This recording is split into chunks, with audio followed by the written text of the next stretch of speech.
Hello guys, this is Crypto Tutorial Channel. Patuloy po na nagtuturo sa inyo ng mga kaalaman about cryptocurrency. So guys, kung meron kayong Keycore, so tuturuan ko kayo paano tayo mag-delegate sa ating Keycore para mas lalo pang dumadami. So una-una guys, open natin itong MetaMask at hintay tayo sandali habang nag-loading. So nalagay natin ang ating password. So click natin itong unlock.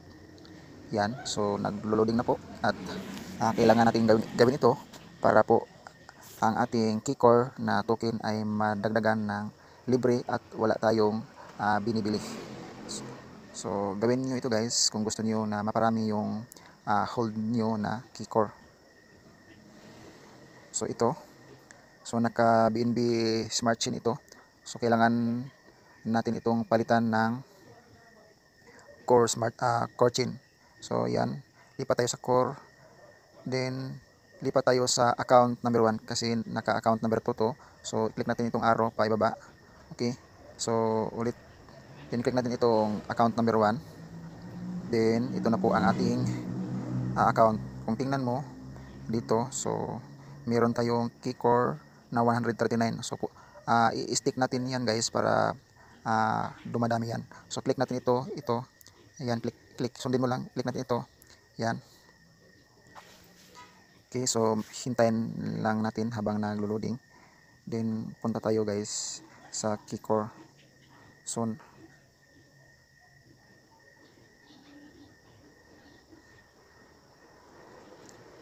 ito guys, click mo itong plus sign.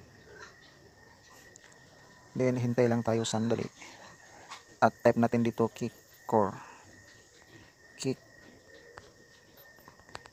Keycore. Then ito go. Click natin ang go.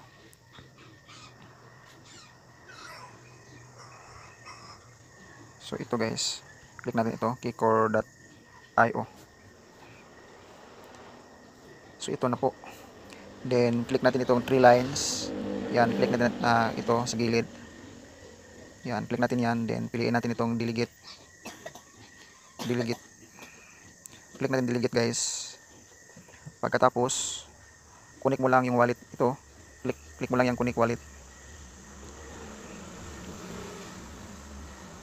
So kapag ganyan ay naglo-loading na po siya at so connected na po. So piliin lang natin itong old version. Click natin itong old version. Yan.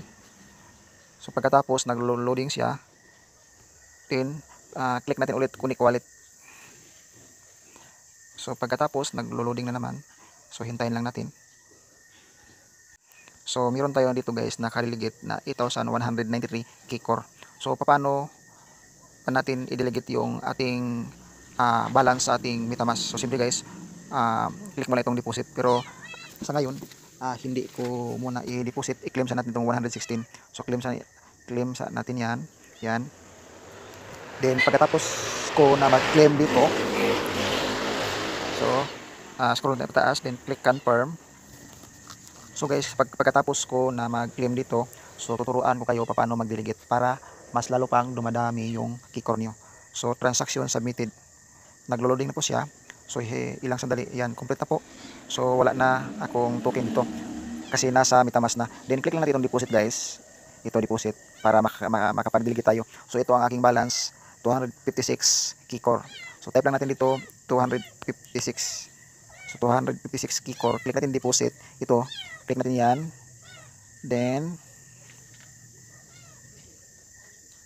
okay, click natin ulit.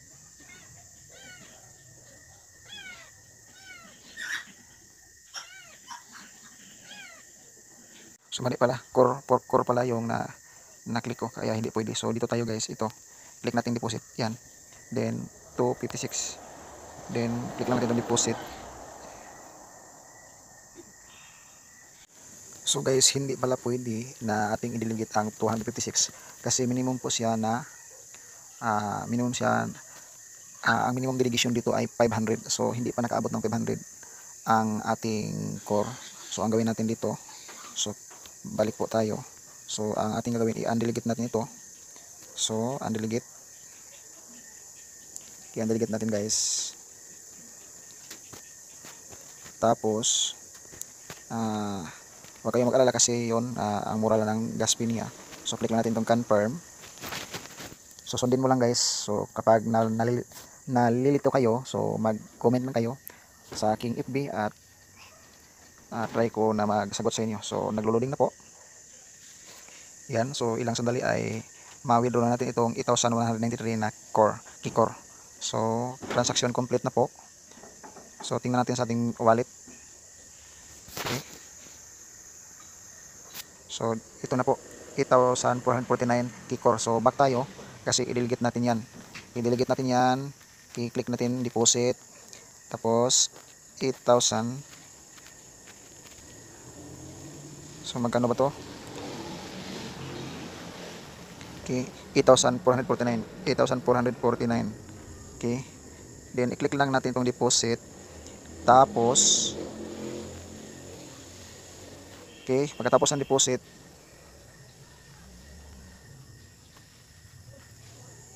okay, sandali lang guys. Na ulitin natin. 8,449. Then click deposit, then hintayin nyo na yan. Tapos scroll natin pataas. Then click natin itong confirm. So yan, naglo-loading na po at ilang sandali ay ma-delegate na natin ang ating Kikor. So at ang ating gagawin dito, maghintay tayo hanggang ma-listed na po itong Kikor sa mga exchanger, then pwede na natin ibenta sa crypto market. So yan lang guys ang aking ituturo sa inyo ngayon. So yan, meron na tayong income. So kapag ito lang guys ang aking maituro sa ngayon. So kapag meron ba kayong katanungan, so wag lang maghiya nga magtanong, i-message mo lang ako. Then don't forget to subscribe, then click the bell button para maging updated ka sa lahat ng ating mga tutorial. God bless po.